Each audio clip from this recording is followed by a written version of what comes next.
DZ300 DTF powder shaking machine installation. Before installation, prepare the accessories that need to be installed.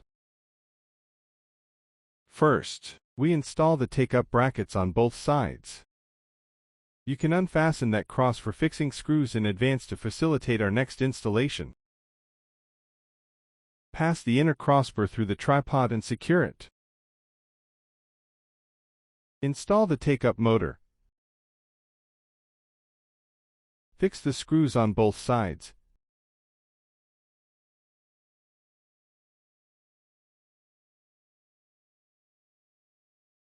Install the brackets on both sides of the cooling fan.